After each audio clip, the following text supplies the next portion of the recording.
Thank you, ma'am. Okay. So here we are again. Still not enlightened, but still striving, all of us, I guess. Yeah.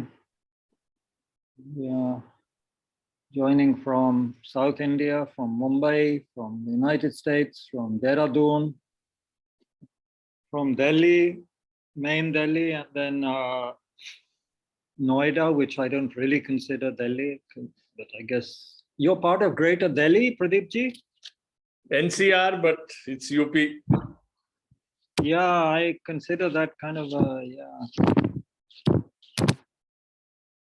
of a bastardized Delhi, really. It's not really Delhi. But yeah, I guess we include you all. So we have 1, 2, 3, 4, 5 people here at Tushita, 6 including myself, and 6 people online. So welcome everybody.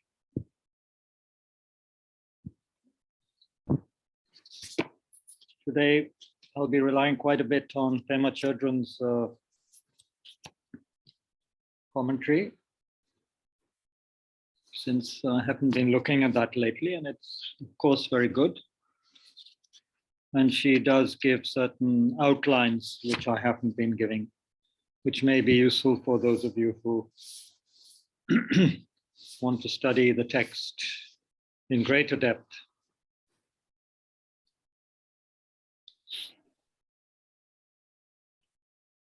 Okay, so let's start with the posture and motivation, which are very important.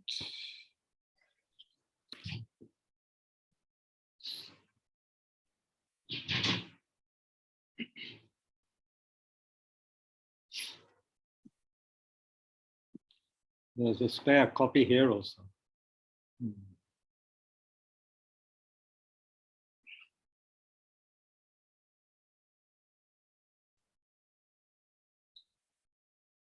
So if we take the larger perspective, which is useful to take sometimes, even if we can't get our heads around it for now, but just to hear it sometimes can be useful. If we take the larger perspective, which is that we have been members of cyclic existence or samsara since beginningless time, and of course later I'll be asking you good people if you researched the meaning of that word. But we have been members of this kind of vicious circle since beginningless time, seeking for happiness and satisfaction, and yet here we are still circling. From the Buddhist perspective, we're still circling, even if we think we have a decent life with a good job, good friends, you know, enough money in the bank. Even if we have all of that, we're still going round and round, you see, in this repetitive cycle of aversion and attachment and ignorance and so forth. So something is wrong, something is not being engaged in correctly. So that's why we're here to, in the doctor's waiting room, if you like, or maybe we're already in consultation with the doctor, and we have some idea of the medicine that the doctor is prescribing, but unfortunately we haven't been taking the medicine properly. We haven't been very persevering in our taking the medicine. So there hasn't been a great deal of progress in many cases, at least in one's own case, not that much progress. However, we do have this very precious human life, which is not to be taken for granted at all, because with this life, we can attain this precious state of enlightenment, precious state of waking up, which is not really possible in the other states. From the top downwards, if we look, higher gods are in a state of either great bliss in their meditation, or total kind of trance state for eons, or they're intoxicated with their power and their influence, or they are caught up in competitiveness and conflict, like the lower level demigods, asuras in Indian language. And then coming down, we come down to the humans. Humans we know a little bit about from our own experience. We go down further, then we have animals. Animals are totally caught up with their instincts and the fear and danger of their realm. The fear not only, of course, of being eaten or harmed by each other, but being exploited by human beings in the most barbaric way, actually. If you investigate that topic, it is horrendous how we abuse the animals. So animals have to suffer all of that. Then, descending even further, we have the hungry ghost realm, Pret. These are beings who, due to their karma, have a constant experience of hunger and thirst, of unfulfilled desire, but at a very, very basic, deep level, not getting enough sustenance, not even food and drink, you see. There are obstacles to getting food and drink. We can see it also in the human realm, of course, sometimes when we're very hungry and there's no food at home or in the fridge and the shops are closed. So we might have a temporary experience a little bit like that, but it's nothing compared to what the hungry ghosts have to put up with. Or we may have seen, had experiences of well-off people eating at a restaurant and shooing away a hungry beggar or small child who is begging for food. So for that child, there is a Preta-like experience. And of course, plenty of people in this world right now are slowly starving to death, especially in the Horn of Africa region. So that is like a temporary Pret-like existence within the human realm. Then, descending even further, if that were possible, there is what we call the hell realm, where there is a kind of unremitting psychological and physical pain induced by our projections of the mind caused by unwholesome, very powerfully unwholesome karma. And that is said to last a long time. So these should be researched more. Read about these realms in the texts, in the commentaries, and we begin to get a feeling for what we mean by the suffering of sentient beings. All these 6 classes of beings: gods, demigods, humans, animals, hungry ghosts, and hell beings. And all of these beings are fundamentally searching for happiness, and they haven't achieved it. Lasting happiness, release from sorrow.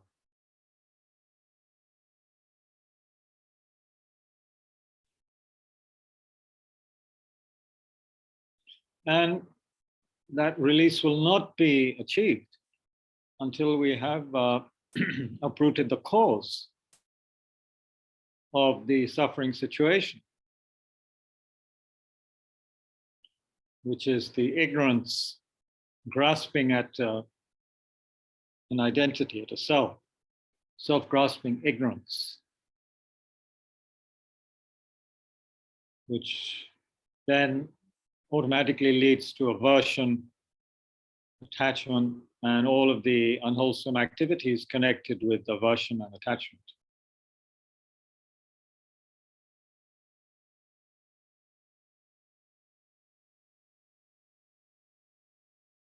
So if one were to contemplate all these things for a length of time, one would get actually very disheartened, very downhearted, very sad. Even one might feel totally depressed. And that, of course, is a good thing in one way, to feel temporarily that way, because that's the situation most beings are in. Of course, the good news we know is that we have the potential, the Buddha potential, we have the potential to wake up.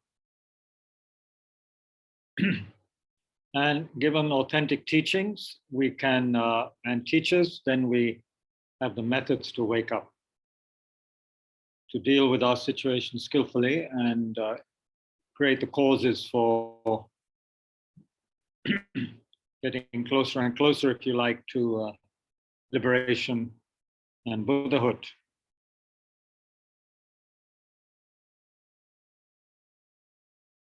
So the motivation for us taking the trouble to participate in the session is to inch closer and closer to understanding how we may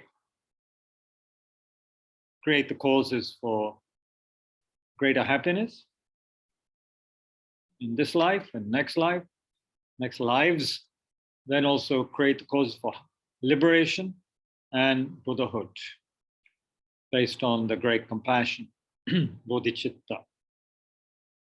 Specifically, this text is teaching us the great compassion, the Bodhichitta, how to arouse that so that our destination is the highest one, Buddhahood,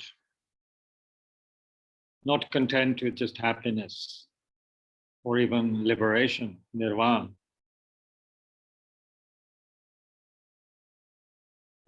So think about these, what I've just said, reflect on the beginningless sufferings of samsara and how wonderful it would be if we could create the causes to not only wake up ourselves, but also to deeply benefit others who are all in the same boat as us. Spend a few minutes on this reflection, please.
You could also think the people you hold most dear in this life, the humans or the animals, maybe a pet or something, these beings you hold most dear, what is their fate going to be when they die? It will be more of the same, possibly even worse. So unless they have created the causes for at least liberation, nirvana, they will again be driven by delusion and karma into suffering states. There's no choice about that.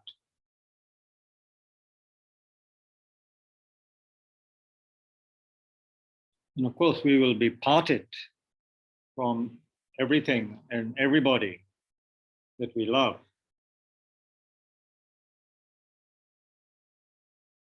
Are attached to.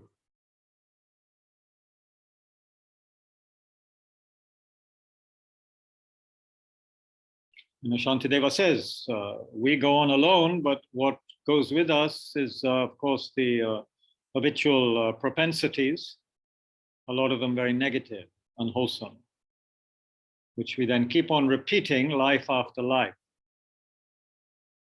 storing up more and more causes for pain.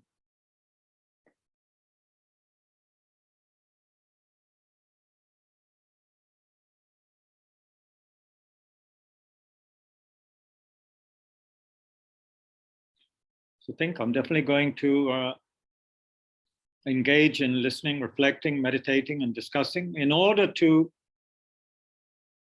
get closer to cutting the root of this terrifying samsara, cyclic existence.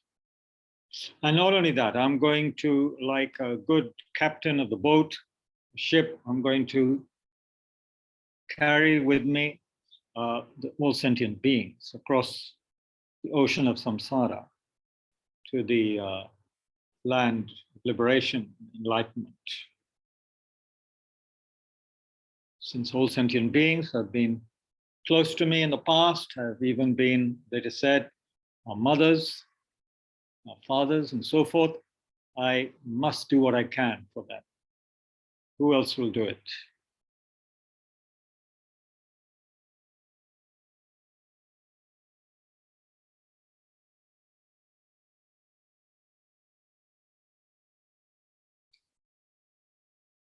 So with this fortunate human body where I'm able to understand the dharma, and since I'm living at a time where there's authentic literature and teachers, living in a place where it's allowed to study and practice these precious teachings, therefore I must make use of this opportunity right now, before I die. The time of death is indefinite,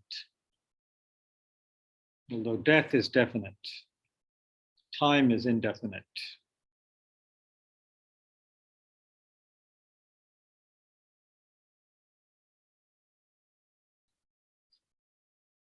As Shantideva had mentioned already in chapter 2, we can either go suffering, screaming, as we face the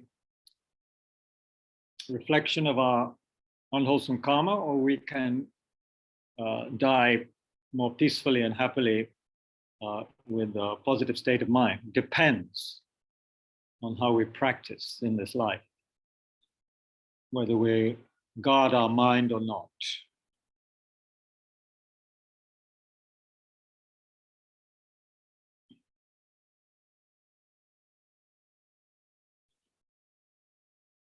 So with that, and with a sense of deep concern and great loving kindness and compassion for the suffering beings, let's engage in 6 or 7 minutes of quiet practice, where you can either continue to reflect on the motivation or you can engage in the breath awareness. It's up to you what you will find beneficial right now. It may be good to start with a couple of minutes anyway of watching the breath and calming the mind, and then you could engage in some analytical meditation based on what you just heard, or continue with the breath awareness. Either way, when distracting thoughts and distracting, thoughts and digressions occur, notice them, let them go, come back to the topic, either the breath or the topic you're reflecting on.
Okay.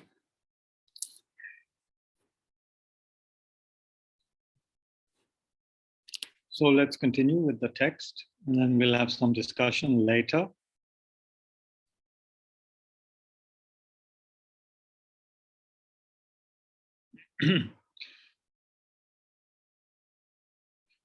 Just going back a bit to verse 47, Pema Chodron in her book, in her commentary, mentions this regarding that verse. First, I'll read the verse and then read what she has to say about it. This is verse 47. When you feel the wish to walk about or even to express yourself in speech, first examine what is in your mind. For they will act correctly who have stable minds. So she comments, say you've decided to meditate for 45 minutes and you're 15 minutes into your sitting. Suddenly you remember something important that you must do. Then, and she uses a Tibetan word here, which refers to meaningless distraction. And then a distraction arises. If you fail to acknowledge that tug of distraction, if you fail to acknowledge that tug as just a tug means a pulling, or the thought as just thinking, if we fail to see that, then you'll find yourself doing something else, you know. You'll have got up and you'll be watering the plants or checking your email. So instead of that, the initial urge, you see, the urge to get up, walk about, water the plants, whatever it is, that can simply be acknowledged. Without praise or blame, you can touch these thoughts, let them go, and come back to taming your mind. So, problem with us in our present state is that something arises, the flickering thoughts, and they're so powerful. The effect, they're not actually powerful, they're like an illusion really, but their effect on us is so powerful due to habitual patterns that we've engaged in all the time, that we take them as kind of very real, and they propel us into some action, some distraction. So rather than just be able to observe and let go and come back to the breath or the meditation, we feel distracted enough to get up even, or whatever, go off on a whole fantasy or into the past, into the future, whatever. Okay, then from verse 48, she makes the, she informs us that now we are going to be looking at what are called the three disciplines, or the three aspects of morality, actually. The three disciplines, or the three moralities. The first is not causing harm. The second involves gathering or engaging in virtuous dharmas, virtuous action, virtuous dharma, creating virtue in the mind. And the third aspect of morality is benefiting others. So these next verses 48 to 54, which we've actually looked at already, they're connected with the first, is not causing harm. So we were looking at how through, when we are disposed to say something which is not beneficial, which is harmful, we remain, like a piece of wood and so forth. This is the first discipline of not causing harm.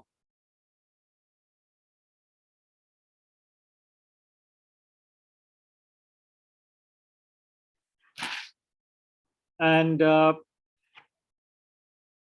Chodron gives quite a long commentary on these verses from 48 to 50.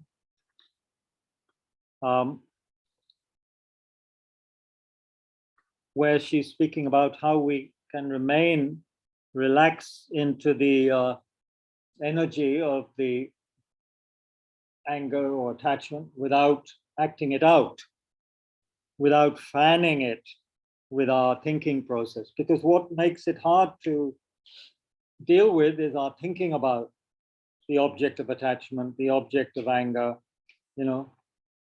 always going back to those situations again and again in the mind and creating a big story. That's what keeps the energy of these negative emotions going. If we can just stop that and just be with the energy without the thinking process, then we don't get stuck. But as she says, this is not easy to do because our habitual pattern is to conceptualize and keep on thinking about things. Emotional intensity, she says, emotional intensity, whether of anger, attachment, or jealousy or pride or whatever, that cannot survive, she says, without our thoughts. So this is a basic instruction to let go of the thoughts,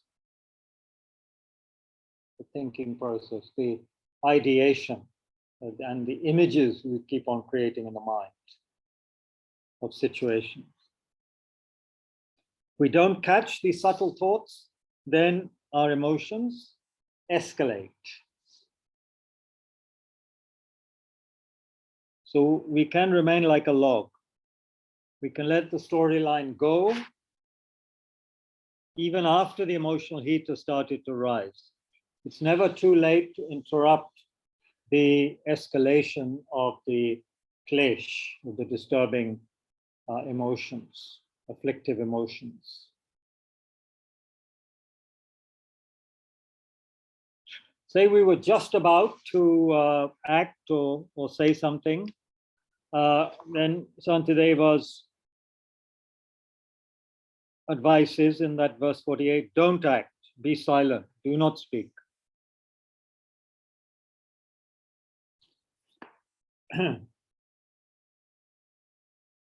I should not do anything nor say anything. It's the Bachelor translation. Yeah. Again, in one example, and this is all very useful because I think it would apply to most of us at some point or another. When you feel the sting of an insult, for example, you don't have to magnify it with your thoughts or get caught up in a storyline that works you into a rage. Just acknowledge the thoughts and let them go. Let them fade away. And then you just stay with the energy of that experience. And then it will not escalate. It will die down. It will disappear like clouds in the sky. We fuel these emotions with our conceptualization, ideation, our thoughts. If you do get stirred up, she says, and the drama is getting well underway in your mind, you can still interrupt the process, she says. It's difficult, but possible.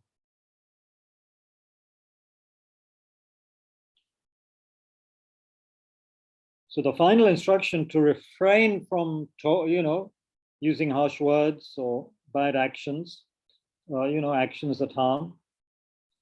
That final instruction, it's pointing to the easiest part when we can notice what's happening, but it's not very easy then to stop it. The pull is so strong. However, the instruction is the same. Let go of the thoughts, relax with the underlying energy.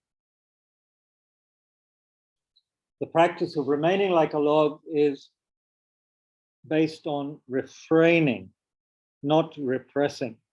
There's a subtle difference. When you realize you're thinking, acknowledge that. Turn your attention to the breath flowing in and out, or to your body, to the immediacy of your experience. Doing this allows you to be present and alert, and then thoughts have a chance to calm down. Calm down, Vinay, they just disappear. If we really pay attention to the body and the breath, then the thoughts are no more there.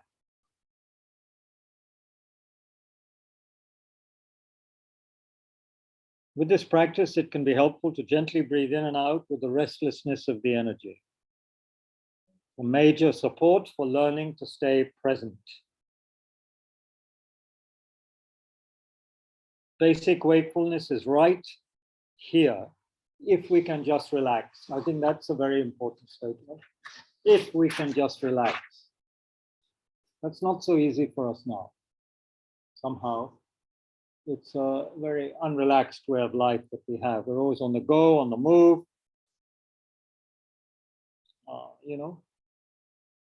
Lives are just busier.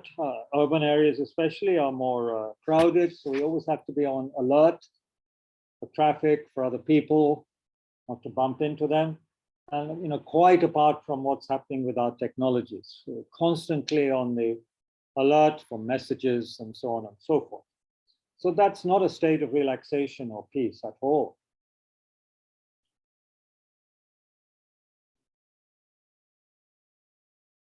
Sometimes we might go into the countryside, to a place, to a village, and immediately we notice there's a different pace. In fact, it's like people are like going almost like slow motion compared to where we're coming from. In some places, they're just so quiet and still, and also if they happen to be beautiful, that we feel initially quite disoriented. What's going on here? Where's the beard? Where's the hi? Where's the tamasha? It's all stopped, and that can feel strange for a while. Even create anxiety for some of us who are used to this constant turmoil. We're used to it.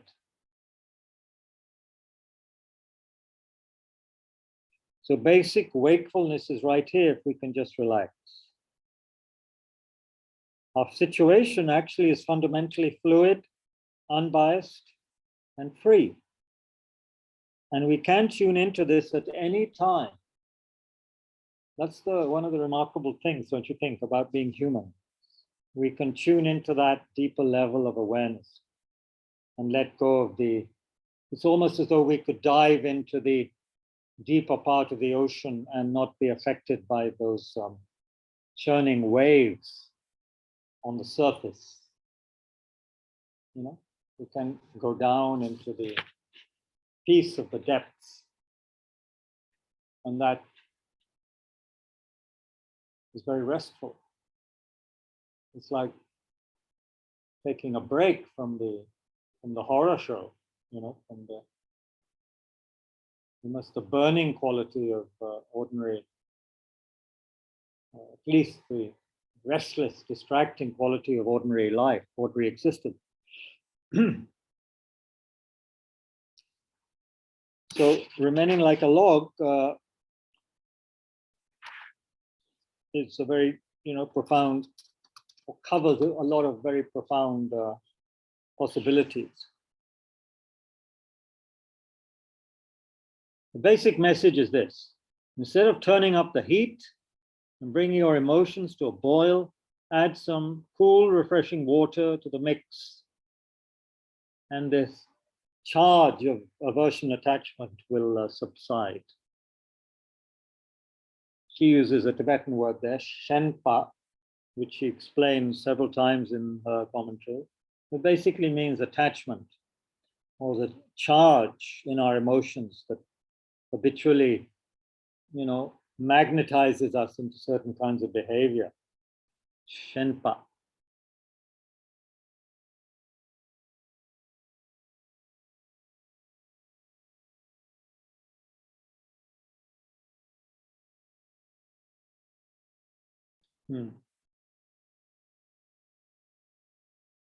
Remaining like a log, or piece of wood, is a powerful and useful practice for all of us. The more we tame our minds, the sooner we can acknowledge thoughts of for and against, an attachment to having it our way. Even when things have gotten out of control, we can still pause and refrain from pouring kerosene on the fire.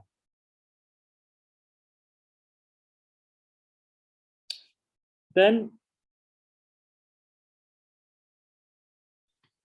Shantideva, he says, summarizes those verses by telling us to, in verse 54, to note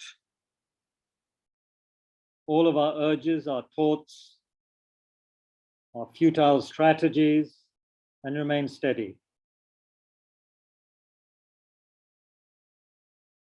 And this completes the section on the first discipline of not causing harm. Then, starting with verse 55, Shantideva is giving teachings on the second discipline or second practice of morality, which is gathering virtuous conduct, gathering virtue. And then in the third, then from verses 83 to 107, he will describe the third morality, the third discipline, which is benefiting beings. Of course, all of this is benefiting beings, but then a specific practice of benefiting beings. Generosity. For example? It says generosity. Generosity. Which verse are you looking at? 83rd. Yeah, whatever. So it is benefiting others. Generosity, of course, benefits others.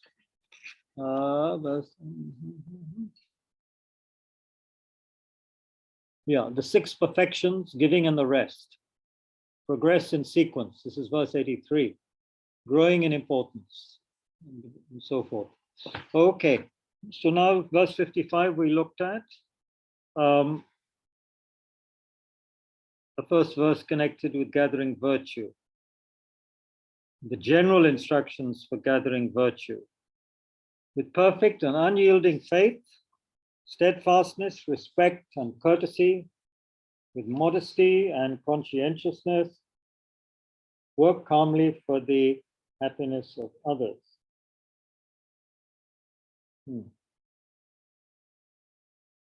Shame, apprehensiveness, and peaceful. This is what Bachelor translates, and the other translation is with modesty and conscientiousness.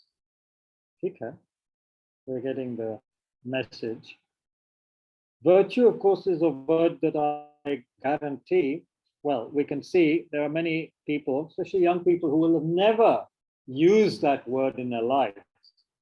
And how I doubt that occurs in the novels of Chetan Bhagat or any other modern author, probably.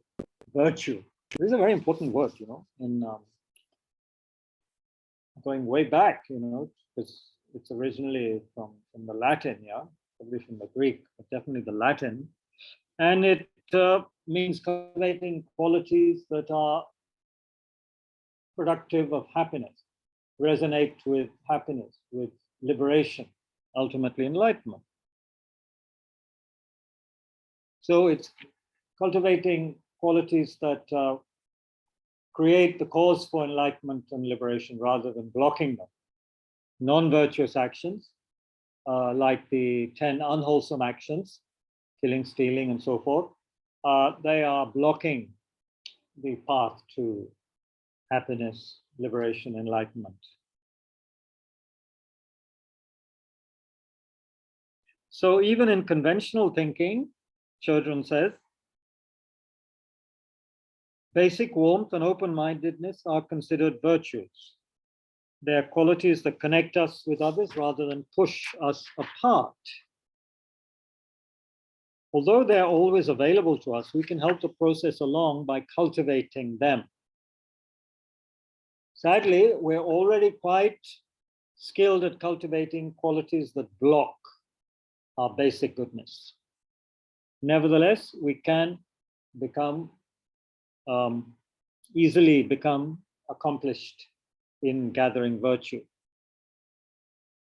So virtue in Tibetan, she says, gewa.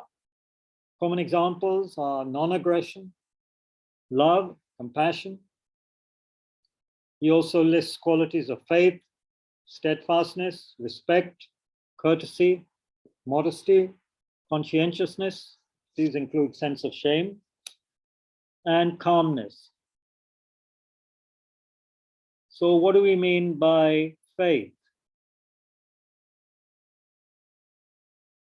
There's what she calls eager faith. When we want to de-escalate our suffering, we become very eager to do that, to create the causes for contentment rather than misery. Another example is confident faith, which means through study, practice, meditation, we're becoming more confident in certain aspects of the Dharma, such as, say, Bodhichitta. We have faith. We begin to develop confident faith that there is some seed of goodness in us. It may be buried for now, but it's possible to find it, to uncover it. Yeah, we can nurture it. We can bring it out. That's the meaning, by the way, of the word education. It comes from the Latin, educare, educare. A means out, to bring out. Ducere means to lead. Like Il Duce, Mussolini was Il Duce, the leader. So ducere is to lead out. So educare is not to stuff people with knowledge so they can get 100% and get their pictures on the front of your newspaper, but it's to actually elicit and bring out the noble qualities that already exist in us in seed form.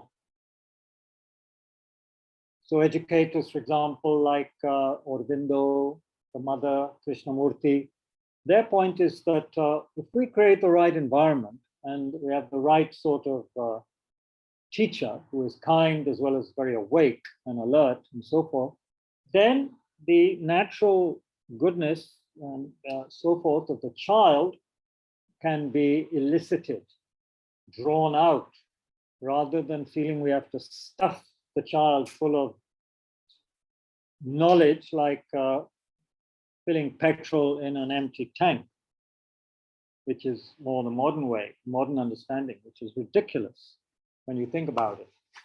Although easy to fall for that, it makes some kind of sense. The child isn't as knowledgeable as me, so let me fill the child with knowledge. Anyway, I wanted to digress because that's very important. That we have those qualities, that's why they can be, that's why we can create virtue. If we were basically caught up in attachment and anger inherently, then there's no scope for change, is there? So we have confident faith that we can nurture our Buddha nature, nurture our Buddha seed. So confidence and eagerness can work together. And this is the faith that Shantideva is referring to. It's a kind of a trust. It's a trust, isn't it, in our basic nature. We're not going to fall for the propaganda that we are bad, that we are sinners, that the gene is basically selfish, or any other of the modern scientific, some of the scientific material coming out trying to persuade us that we're basically selfish beings. Steadfastness is another virtue being mentioned. This is cultivated in our meditation practice. So, no matter what, sick or well, tired or alert, good or bad weather, we train in being present and awake to whatever is happening. With faith and steadfastness, we stick with ourselves through all kinds of moods and states of mind. Wow, that's an interesting statement in the context of, practice being making friends with ourselves, creating a friendship with ourselves. That's interesting, isn't it? If we really have a good friend, if we consider ourselves good friends of somebody, then we stick with that person, don't we? In good times, bad times. So here we stick with ourselves. Whatever mood we're in, we still are not going to give up on that practice of some kind of steadfastness, some kind of trust. Yeah. Then we also develop respect and courtesy for ourselves and others. These virtuous qualities are gentle and unbiased. Everything and everyone is included. Remember what Trungpa says about the true spiritual warrior. The true spiritual warrior is someone who's very gentle and tender. And of course, highly intelligent. penetrating wisdom is there, but they have developed qualities of tenderness and gentleness, realizing that if they don't do that, things become very harsh, become very brittle, very self-centered. Doesn't help sentient beings when we forget our gentle qualities.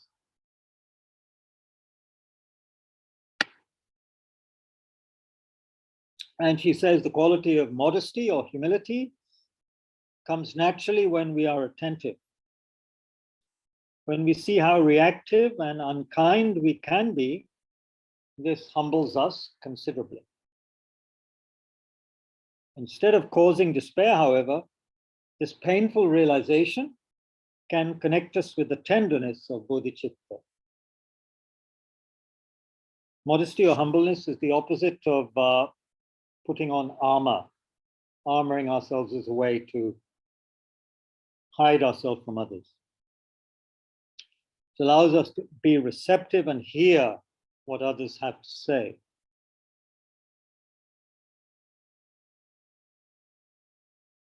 And conscientiousness denotes vigilance, diligence, and honesty, integrity. And with all these qualities, we can work calmly for the happiness of others. Instead of working frantically like we might be doing in our ordinary lives, here we are calmly working for others. What does,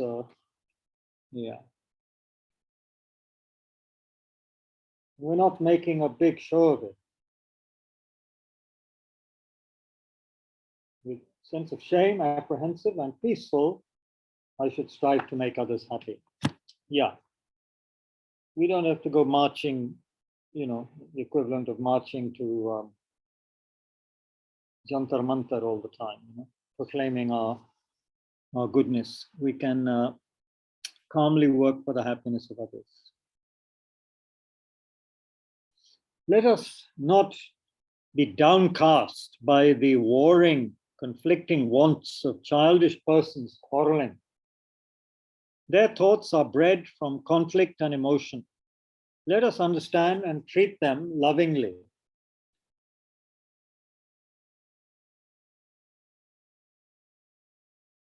Yeah, both translations are very good. I should not be disheartened by all the whims of the childish who are in discord with one another. I should know these to arise in their minds due to disturbing conceptions, and therefore be kind towards them. It's difficult sometimes. What verse is this? Which one? This is verse 56, chapter 5, verse 56. She says is the section on creating virtue, gathering virtue.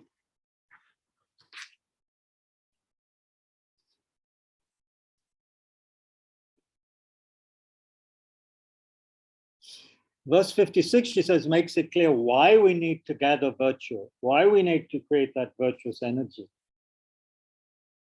Virtue makes it possible for us to deal compassionately with one another. The word childish here is not being used in a derogatory way, or, it conveys loving concern for those who out of ignorance are continuing to strengthen habits of suffering. So usually we get provoked by childish people, childish persons quarreling. I mean, whenever I don't do it now, but whenever I used to tune into the Indian TV news channels where the so-called interview is happening, meaning 5, 6, 7 or more people on the screen, basically screaming at each other, shouting, interrupting. It's just a free-for-all. You can't even hear one person's argument properly because it's drowned out by others, as well as a stupid interviewer who also is shouting and making a fuss.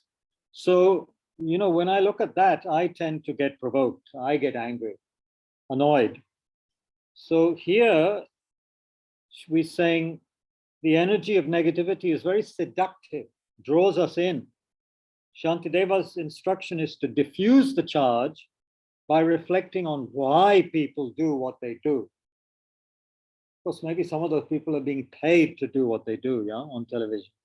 Anyway, basically, people who quarrel are slaves of their emotions. That's the bottom line. People who quarrel, people who engage in any non-virtue, are the slaves of their negative emotions. They don't really choose to get angry and yell, but like all of us, they get overwhelmed by their kleshas, and carried away. If we too are getting caught up in the negative undertow, doesn't that put us in the same boat? So instead of getting provoked by strife or scorn, Indian news channels, wouldn't it be better to break the cycle of aggression? Treat people with understanding. Of course, it doesn't mean we have to keep on looking at that program. We can switch channels or turn the TV off, but we don't have a residue of anger at those people. We actually feel sorry for them. It's like they're in a lunatic asylum.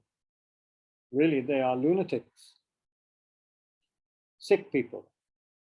So a good doctor doesn't feel anger towards sick people, right? We keep on using that example. I think it's quite good. The doctor cares for the sick people.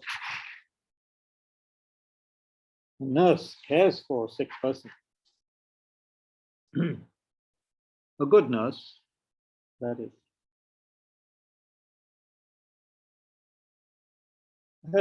As we stabilize our minds, we'll see more honestly how we get incited, how difficult it is sometimes to remain like a log.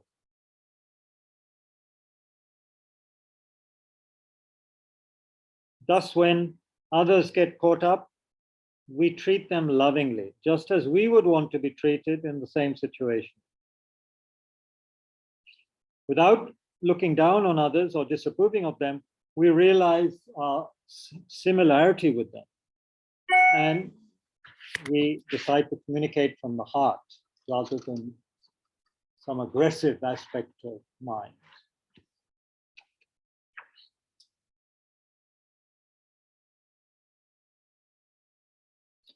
Then verse 57.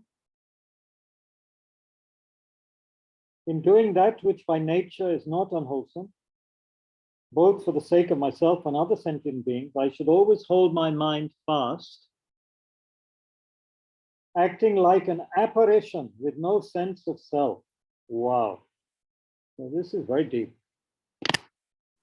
The other translation says, when doing virtuous actions beyond reproach, to help ourselves or for the sake of others, let us always bear in mind the thought that we are selfless, like an apparition.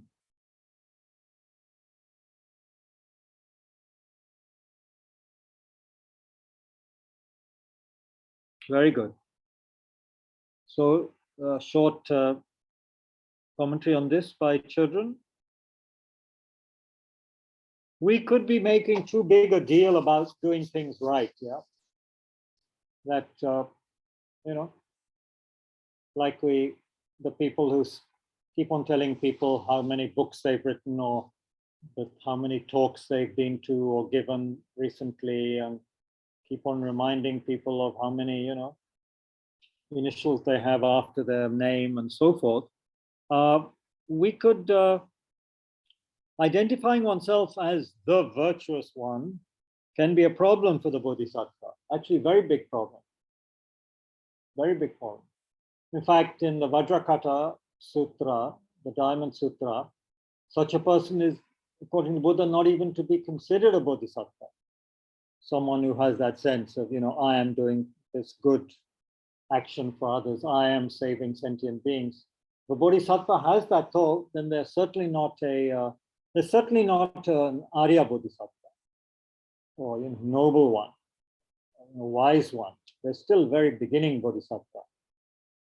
So we might question the solidity of this identity and contemplate the Buddha's teaching that we are selfless, like an apparition, like an illusion, like a phantom, like a dream, like a rainbow, like a bubble. You choose whatever gives that flavor to you. All the Buddhist teachings, as we've repeated many times, are pointing us in this direction, to realize this, to deconstruct ourselves, not to take ourselves so seriously, not to be so self-important. So, which also makes us very vulnerable and whining and miserable, as well as angry and arrogant and all the rest of it. Narcissistic, self-absorbed, depressed. They all come out of that. Caught up with the self, with me and my problem, etc. So then when doing virtuous actions, we could apply the instruction, which is called the Threefold Purity, which means making no big deal about three things. No big deal about the doer, oneself. No big deal about what we're doing, the action of generosity or whatever good thing we're doing. And no big deal about the result. So in other words, not being caught up, not being attached to oneself, the action or the result in any way. Threefold purity.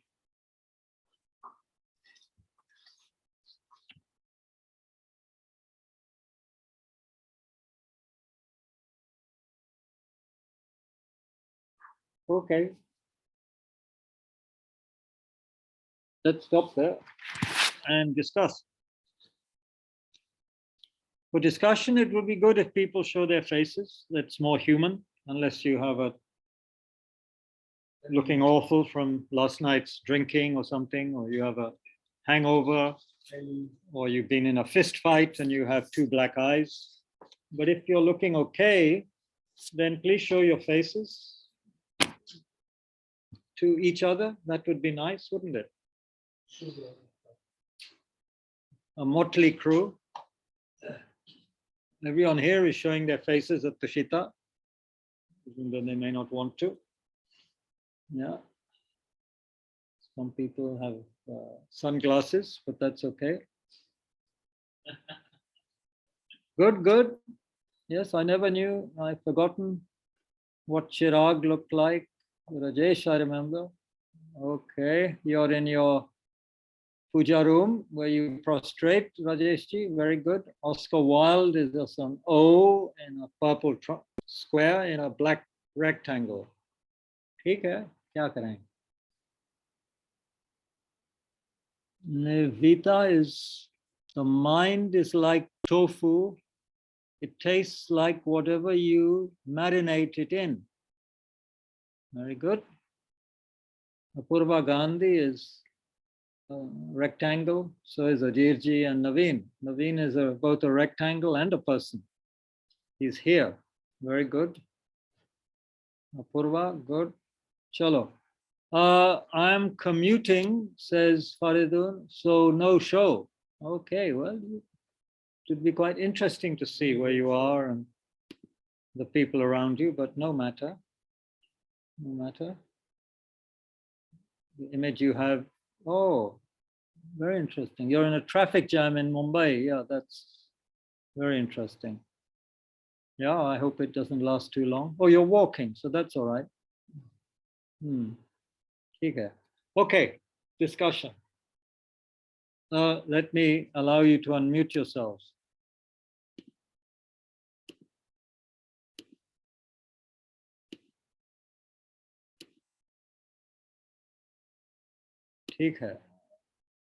Good. So what would we like to talk about?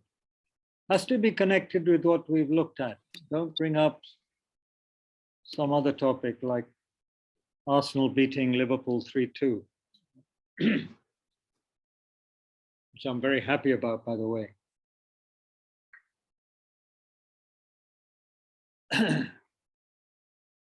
Jagmohan जी कुछ कहना है? हाँ जी, नमस्कार, प्रणाम। Everything is fine. I'm enjoying it. I've been trying to find the meaning of samsara. I joined a little late. Maybe you talked about Yes. it earlier. Please tell us the meaning, what samsara means. Yes. बताइए, आप तो सबसे पुराने student हैं यहाँ के. I tell you what my mother told me. Maybe you need to turn My off your mother video told me the meaning of samsara when I was very young. It's when you were like very a young. web, Okay. and the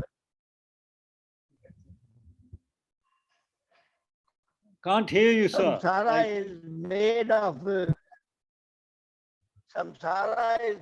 a web, and the web itself is your karma, and you keep around yourself and getting more and more trapped, and like King samsara is Bruce like and a the web spider, of karma, you want to yes. come out of it.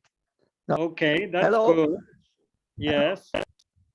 What else is it? Web Is of it karma. just karma? And you sit like King. It's a web of karma. The what else? cyclic birth, rebirth, Yes. birth, Cyclic birth, living, rebirth. dying, and But then what else? और क्या being है born Jagmohan ji? again, Yes. or moksha. लेकिन मोक्ष आना है. आपने एक बहुत बड़ा So moksha, ingredient छूट गया आपके definition से.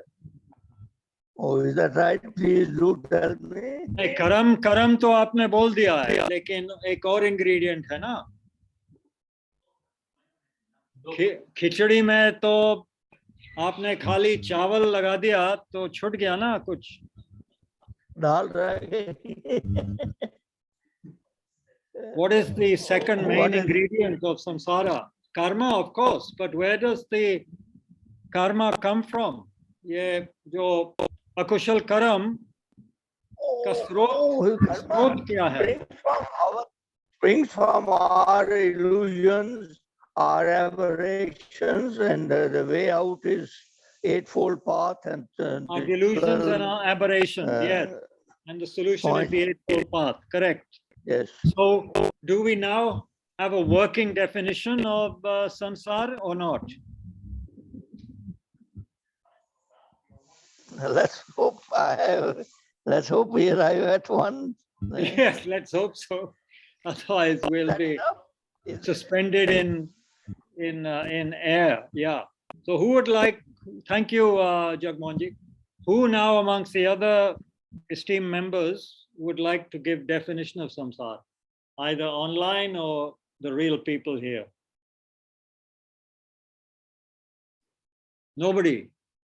Don't tell me all of you are, what word can I use which is not derogatory? Less than great warriors, you know? Don't be like that. Why? Of course, it also means you haven't done the homework, possibly, which is very naughty. But if you have done the homework, then give the answer, please. What is samsara? Don't make something up right now that you don't know. Give me the answer that you have researched. Nobody. I'm going to stop this class until people do some homework. Haji, Pradeep ji. I think the textbook definition is the endless cycle of birth, aging, sickness, death from beginningless time. And what causes suffering is delusion and contaminated karma. So can you string it all together in one lovely sentence, sir? Samsara is the... एक sentence में दे सकते हैं. Samsara is the endless cycle of birth, sickness, aging, death, and rebirth from beginningless time. अब ये comma आ गया इसमें ना. This is like a Henry James sentence. If you So this is samsara, and the reason for suffering in samsara are delusions and contaminated karma. नहीं, ये तो definition नहीं है, ये तो एक कमेंट्री है भाई साहब. I am being very strict. मैंने आपको व्हाट्सएप मैसेज भी भेजा आज, जिसमें मैंने जवाब दिया. आपने पढ़ा नहीं? मैंने You didn't check my WhatsApp earlier in the day. Anyway, who else would like to have a go at the definition of samsara? Because you haven't said what is experiencing birth, sickness, aging, and death. Uske bagair kaise aap, you can't just say it's the continuum of what is experiencing birth, sickness, aging, and death. The self-grasping ignorance. No. That is an aspect of it. Who is experiencing self-grasping ignorance? What is the fundamental process, fundamental? You've heard of the skandhas, no? The skandh, panch skandh, 5 aggregates, body-mind continuum, right? Yeah. This definition has to have this skandhas in it, because that's what samsara consists of. Our samsara, your samsara, my samsara. Because let's remember, samsara is not a place. It's basically a state of body-mind, especially mind. So anyone else want to have a go? Apurva, bataiye. I was going to say something like moments of mind attached to each other. But yeah, I mean, I think the body and the aggregates have to be included in it, like you said. You have not researched the definition, madam. This is spur of the moment thinking. Who has researched it? Who has done their homework and knows the definition? But it's good, we're also working towards it through dialogue. This is good. Can I try? Good attempt, Apurvaji, but maybe 6 out of 10. Sorry, we won't give numbers. Haji? Can I try? Yes, Ashish. So it's like indefinite repeated cycles of birth, death caused by karma. No, I've already said it has to include 5 aggregates, or the skandhas has to be in the definition. Okay, shall I give the definition, or is someone else? Oh, have you raised your hands again, Apurva, or you just didn't put it down yet? Your hand will get tired. Oh no, I didn't put it down. Yeah. Kindly, thank you. Ajirji knows the answer, but he's being very humble and not saying anything. Rajeshji also probably knows the answer, but he's also being humble, and maybe he has to, like Chirag also has to be cooking his evening meal right now. By the way, Rajeshji makes fantastic parathas. He's really an excellent cook. Yeah, if you ever go to Gurgaon, Dharamsala now, I think he's going to go. Okay, what is samsara? It is the continuum, it is the continuity of the contaminated aggregates of body and mind, which arises due to contaminated karma and delusions. So it's the continuum of the aggregates powered by delusion and karma. That's the concise definition of samsara. The continuity of the contaminated aggregates. We talk of an ordinary being propelled by or arising from delusion and karma. You have to have delusion and karma in the definition, and you have to have what they're acting upon. They're acting upon our body-mind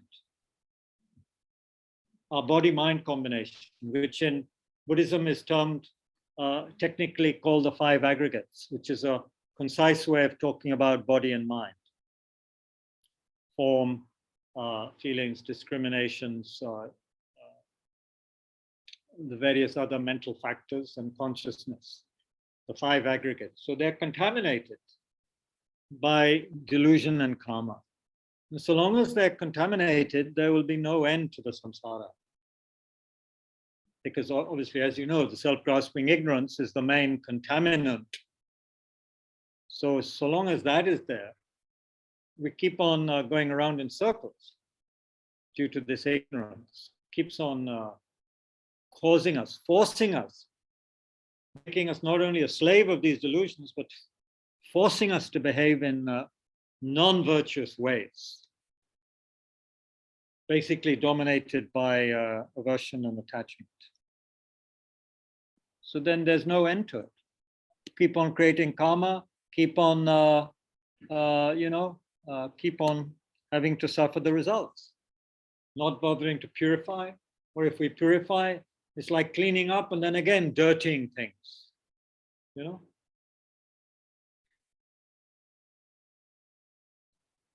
Is it necessary to say cyclical continuity, or continuity is enough? Continuity is okay. We understand it's going around and round. The circle is just used because it gives that sense of perpetual, no break in the circle. It's like an unbroken circle. There's no place where it breaks, So like the torch of flame which you whir around and round. It gives the illusion, at least, of being a circle. This is the example that Dzongtse Rinpoche also uses very nicely in What Makes You Not a Buddhist. That circle, the firebrand which you are making going round and round, gives the illusion of a circle, but of course it's not. So in that sense also that gives us a hint. Samsara seems very solid and circular and vicious and so forth, but of course it's completely empty of that. But so long as we are caught up in self-grasping ignorance, we don't realize its apparition-like nature. It's deceptive nature. It's empty nature. We're caught up in the apparent solidity, just as we are when we have an angry or a sad thought. We think it's so real. We get caught up in it, depressed in it. We make big stories out of it. Small things even. Someone said something to us and we get miserable and we go hi, and we, shoot off emails and WhatsApp messages to friends complaining about something. Because we totally grasp at things, make them solid. And then nothing like that at all. It's our mind, our thinking, our concepts make them seem so solid. It's not solid at all. So this last verse is speaking about that. I prefer the translation Pema Chodron has used.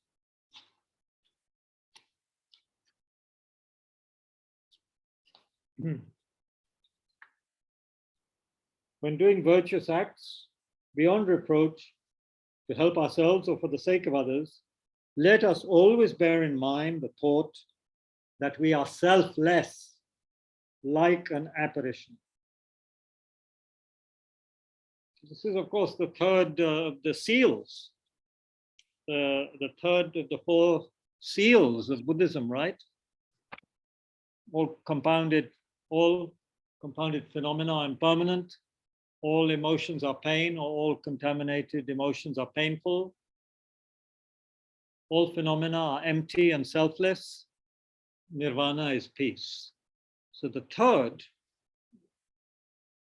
all phenomena are empty and selfless. This is a critical major teaching of Lord Buddha, without which we cannot attain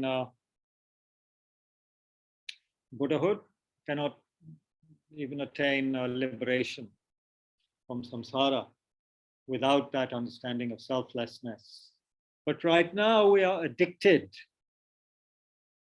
We believe so strongly in the existence of a real me, a real mind, real problems, real everything.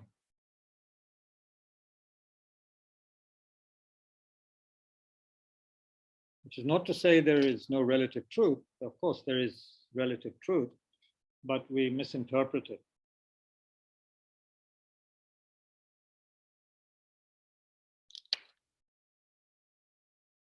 Oscar Wilde is raising their hand from whenever he lived. Hanji. Yeah, so I think this is related to what we are discussing right now. This is a journal which is published by teachers of Krishnamurti school, and I was reading this. So there is a paragraph which I'm going to read, which I can read if you want. And there's this idea of being nothing, right? Being So nothing. it is. Wow. Like Krishnamurti, like being nothing, doing nothing, right? So I have a doubt in that. So can I read? How long will it take, Oscar Wilde? It'll just take 1 minute, not even 1 minute, less than a Not minute. even 1 minute. Like so it's please just read it calmly. Take a few deep breaths and just relax and just read it very nicely, like you would read to your young school children. Right. Kabirji, my writing is not as good as yours, but I will try. Huh? Of course, Yeah. it's not as good as mine, but no problem.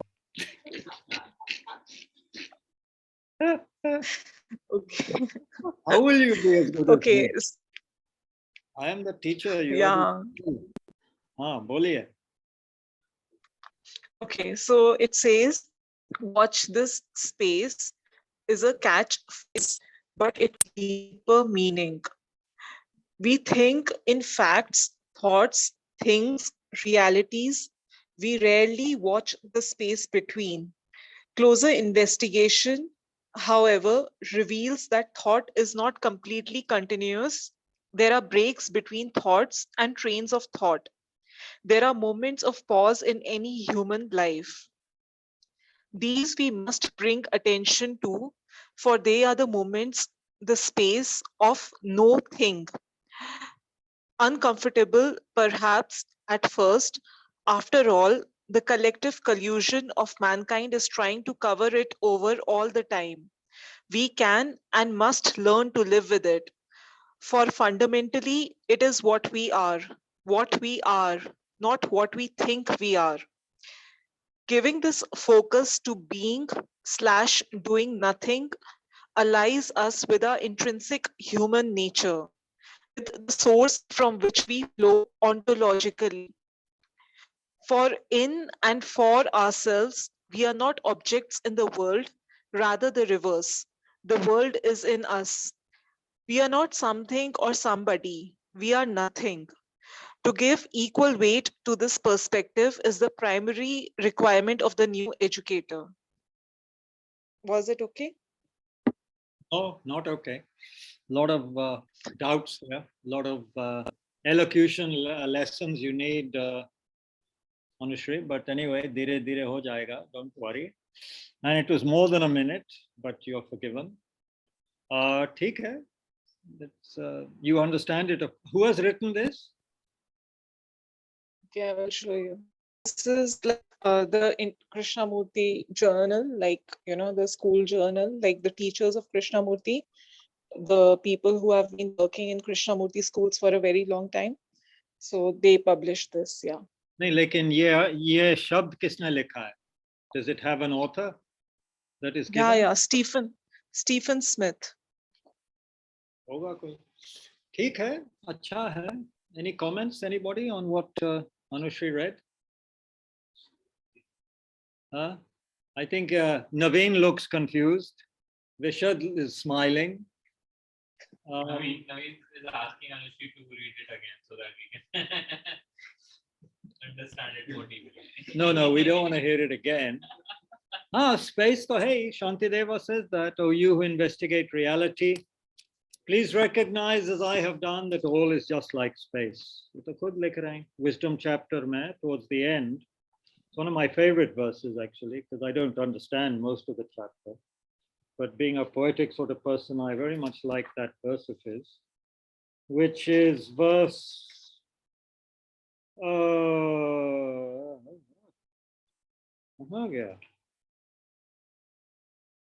Because you see, he's saying, what is there to gain? What is there to lose when with things that are empty of true existence in this way? Who is there to pay me respect? Who is there to abuse me? Yeah, verse 154 in the 9th chapter, the wisdom chapter. Oh, you who are investigating reality, please recognize that I have done that all is just like space. Those who wish to be happy are greatly disturbed by causes for conflict and overjoyed by the causes for pleasure. Yeah. वो तो scientists भी यही कह रहे हैं Anushree. Things are spacious. We idiots are looking at things and thinking that they are all solid. लेकिन scientists खुद कह रहे हैं कि there's more space than solid objects, than solid matter. So in that sense, yeah, we are nothing. We are space. We are spacious. बिल्कुल ठीक कह रहा है ये स्टीफन स्मिथ या जो भी बंदा है, ठीक कह रहा है, ठीक लिख रहा है. And as a teacher at Rishi Valley School, yeah, this is very important for you and the other teachers. You can begin to manifest the correct view, as it's called, the correct view of reality to the children. So they also grow up with a light touch and not in an uptight way, you know, taking everything so seriously and solidly. They need to realize, as Shakespeare said, that we are all actors on the stage, you know, just playing our parts. Nothing solid, and the parts are changing all the time on many levels. Subatomic particles are never standing still, and what they are is also a bit of a, not a mystery, yeah, kind of a mystery. Nothing solid there. Nothing graspable, I think, is the essence of this. Nothing graspable. Or as they say in the Gelugpa, in some Gelugpa, you know, not Gelugpa, but anyway, this fellow, Jeffrey Hopkins, the great translator, and says that nominal existence is there, but analytical unfindability. Matlab, if you analyze, you can't find anything. Analytical unfindability, lekin nominally existent. That is our situation. The cushion I'm sitting on, the screen in front of me is analytically unfindable. Because if we research properly, we won't find anything solid. It is nothing. Yet it is nominally existent. Has to be, because it's producing some result. It's giving me images of people far away. So something is happening. Nominally existent, analytically unfindable. No real computer screen from its own side is findable. Assembly of parts and spaces and so forth is there, coming and going in and out of existence. Every split second, according to modern science and according to the Buddha. So nothing to hold on to. No need to worry, therefore, really. We're worrying for no reason. This is what makes the Bodhisattvas very sad when they see sentient beings caught up in their worries, their suffering, for a stupid reason. Well, the reason, you know, believing in true existence, in real solid things. When the great Bodhisattvas know that everything is like nothing, like an apparition, like a dream, like a mirage. Yeah. Anyone else? Hello, Kabir ji. हाँ जी, बताइए. Kabir ji, what I have heard and learned that we are caught up in our own projection. We're caught up in our own projection. Yes, yes. And we don't know that we are caught up in our own projection. बिल्कुल सही, बिल्कुल सही. That is so painful, no? And we It seems very painful. Yes, yes. Yes. Yes. Caught up in our own projection, and we believe that we are the things that exist apart from us. Bilkul. So that applies to humans, to hell beings, to everybody. Hell beings are caught up in their projection, which they take as very real. And of course, until they don't be free of that ignorance, they will suffer. Yeah. We have to work for that. Nobody else will come. Yeah. Yeah. It's so painful. Sorry, Kabir. Yeah. So what's the way out of this, Rajesh ji? Kya karna padega? Kabir ji, I think study more and more, and especially Lama Rinpoche was saying to me that we impute things, and due to power of our imputation, the things arise, and we just live in that and we suffer. Due to the power of we impute, and due to the seed of ignorance, we grasp at things, in a certain way, and then we suffer. Yeah. It's not easy, community. It's not easy. It's so difficult. All day and night, when we just go everywhere, we have to aware of that. That is the only, I think, what I felt. When we have this awareness that things are imputed by our own mind due to the power of imputation, things arise and we create negative and positive karma. And Rinpoche was saying that. Yeah. Yeah, good. Have to see how everything is the result of our labeling, our imputation. But I also believe, Kabir, without strong purification, it's so difficult. It's not easy to realize things and to see. I'm glad you say that. Yeah, I'm glad you mentioned that, Rajesh, because we're lazy, basically. We don't want to do the work that's necessary. Yeah. According to my own. Sorry, go on. According to my little understanding, I think without purification I can say is impossible to understand. Yeah. I think without purification, without accumulation of merit. Right. No matter how, maybe 50 years, maybe 100 years, maybe 1,000 years, if we study the same thing, it will not come to our mind. Yeah, just by studying. Yeah. That's what Manjushri told Tsongkhapa, right? When Tsongkhapa asked him. Yes. Yeah. He said accumulation, purification, and then also I think devotion to the Guru he added, something like that. Yes. That will bring the realizations. Then even if you don't have realizations, they will come like that. If we do the accumulation, purification, and proper reliance on the Guru, on the teacher. Yes. Thank you. Yeah, Very good. Yeah. Thank you, Kabir. Thank you. I know you do your prostrations every day. That's fantastic. Amazing.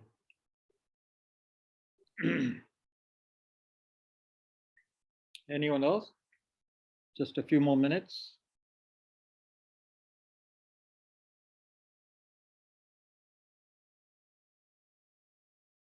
Thank you, Ashish ji. If you need to go, no problem.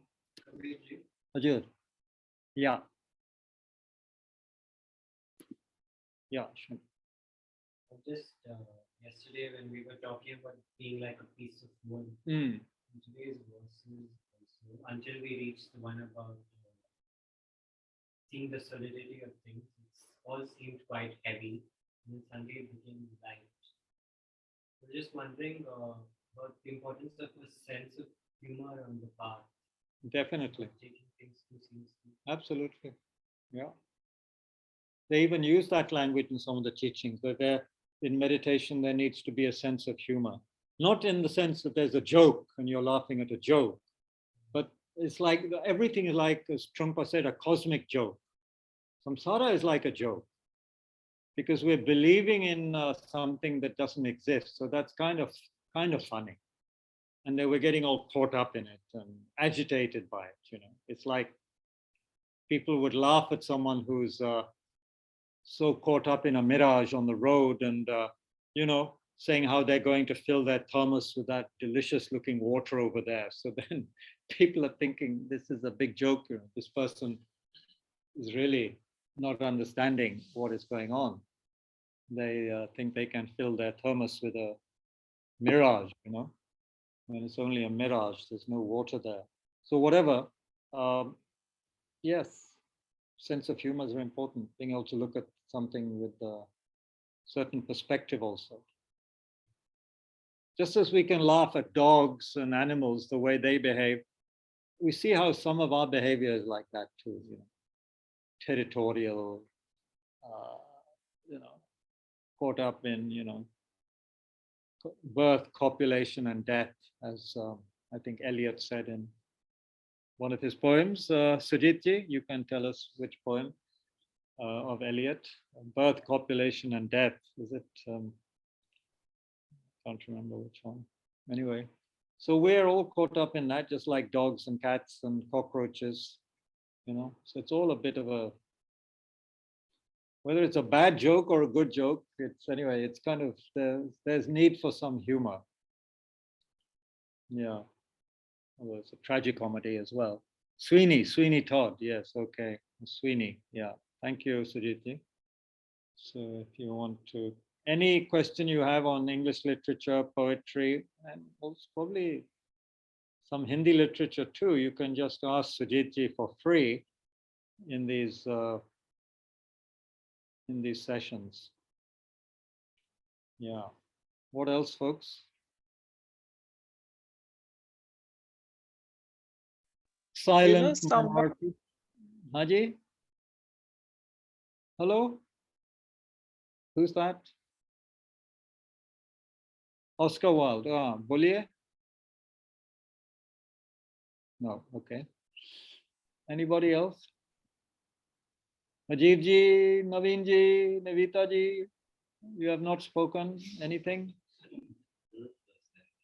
Huh? I haven't spoken online. You haven't spoken online. Naveen ji, online, boliye na. I don't believe what I'm seeing here in Tushita, so you have to. I can't even see you online. Nivita, no doubt, has just put her thing on and pretending to be there. But that's okay. She's a long way away. Okay, she's crying now. No, laughing. Okay. I'm here. Agonistes. Oh, sorry, we have a correction here. Agonistes. Todd was the movie. Okay. This Sujiti knows everything. You can't make a mistake. Haji? Okay, Apurva is saying, not a question. Okay, not a question. To me, emptiness felt like a very attractive sounding teaching until I realized that a shallow understanding of it can lead to nihilism. Yes. It does take time to study, sit and contemplate on it, in my humble opinion. Definitely. Yes. लेकिन यहाँ कहा जा रहा है ना कि, to be able to absorb good food, good rich food, let's say, we need a healthy digestion, a purified digestion and stomach. Otherwise, we can't digest it, kind of thing. So similarly, I think, like Rajeshji was saying, if we haven't purified our mind, we cannot invite the guest of emptiness. Like even the mundane example I give. You invite a good guest, someone you care for very much, you invite to your house. You don't invite them if there's a mess. You have to clear up the mess first. Then the guest can come and have a good time. Otherwise, it's horrible. There's no room for your guests. Maybe you have so much junk. So we have to clean up our minds before the realization of emptiness can occur, or any really marvelous quality, isn't it? How can we have Bodhichitta in our minds if our mind is full of garbage? It's not possible. We have to clean up.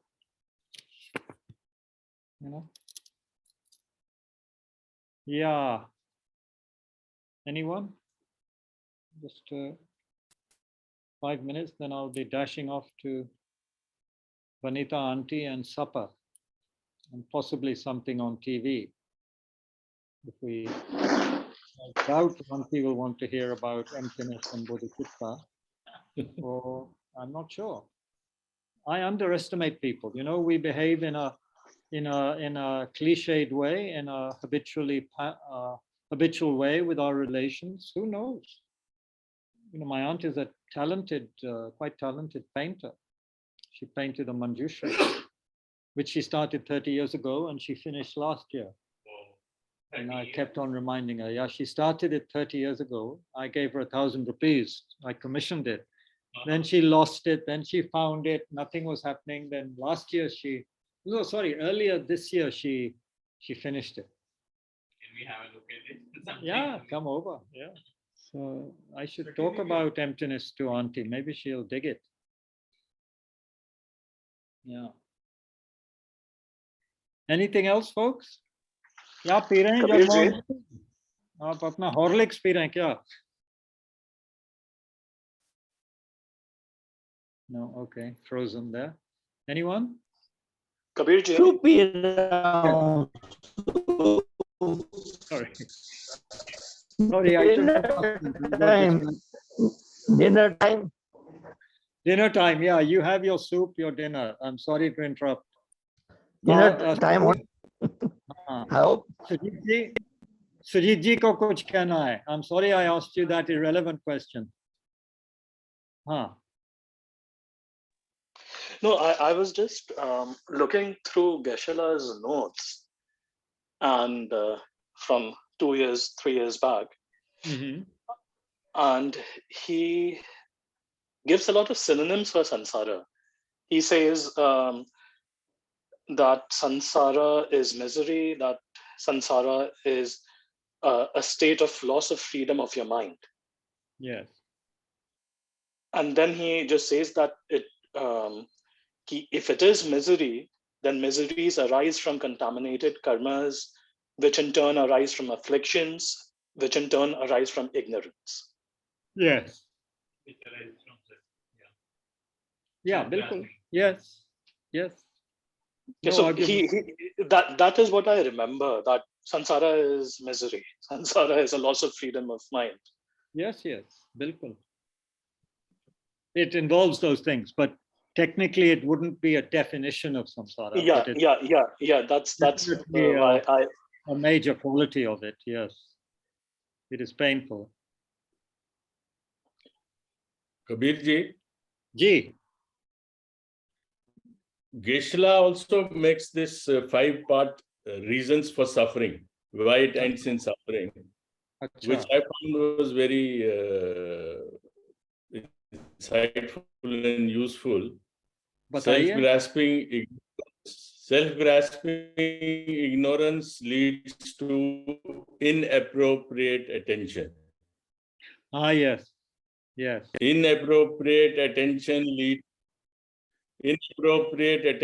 leads to afflictions, gross and subtle. And these afflictions lead to contaminated karma, and contaminated karma leads to suffering. That's also good, yeah. Yeah, definitely. It can be approached in different ways. And Geshe-la's training and study make him, someone who can give all these different approaches to understanding it. Yeah. That's very good. Yeah. But I guess the outcome of all of this is supposed to make us feel a weariness and a revulsion, even a disgust towards samsara.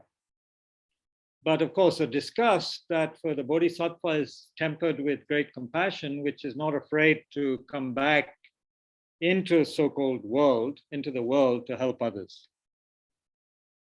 But of course, at a certain level, a Bodhisattva may come back again and again into any world system, but he or she will not be in samsara, because samsara is a state of mind. Yeah?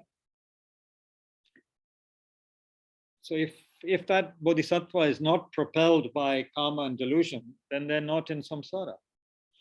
If they're propelled by love and compassion and great wisdom, they're not in samsara, actually. But they're in a samsaric kind of, you could say, environment with people who are in samsara, but they themselves are not contaminated by that.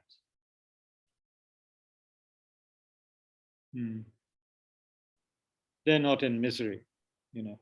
They don't have loss of freedom of their mind. Their minds, well, in one way you could say they are controlled by wisdom and compassion, but that wouldn't be called a loss of freedom, really. It's not miserable. Even at the first level, the first of the pure levels of the Bodhisattva is called the very joyful, and that's just the first one. So we can see how the whole of the Bodhisattva path is actually pervaded by a sense of joy also, because of their freedom of their minds. Yeah. Okay, we'll stop there. Auspicious place to stop, maybe. And let's dedicate for all of us to quickly attain the Bodhisattva levels, so the very joyful and beyond, so that we can be of great benefit for others. And we should remember what Rajeshi said, that we need to practice purification, accumulation of merit. Otherwise, we cannot expect realizations to just fall into the palm of our hands through reading books or studying alone. We need the other aspects, including, of course, meditation. So may that happen for us. May we be determined, may we engage in that. May we never be separated from authentic teachings and teachers. May all our great teachers have long and healthy lives, and may their holy wishes be fulfilled.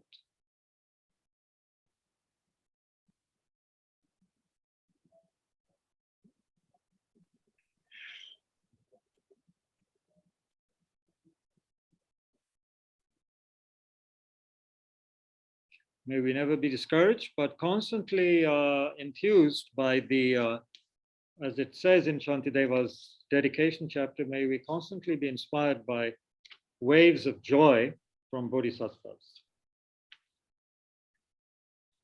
And then for as long as space endures, for as long as living beings remain, until then, may we too remain to dispel the misery of the world. May the teachings, which are the sole medicine for suffering, the origin of every joy, be materially supported and honored and abide for a very long time.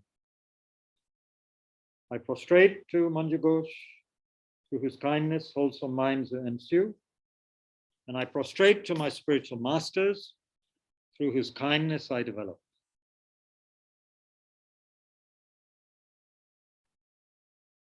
So with those closing verses from Shantideva's great text, wish you all good night and happy evening and dreams. And today being Tuesday, we'll meet again hopefully Thursday evening. And meanwhile, there are morning meditations at 8 o'clock. 8 o'clock shamatha practice with this kind Bishad. Bishad Bhai is here at Tushita. So those of you who want a morning remembrance of Dharma, please tune into that. This is the end, my friends. Good night. Pranam Kabir.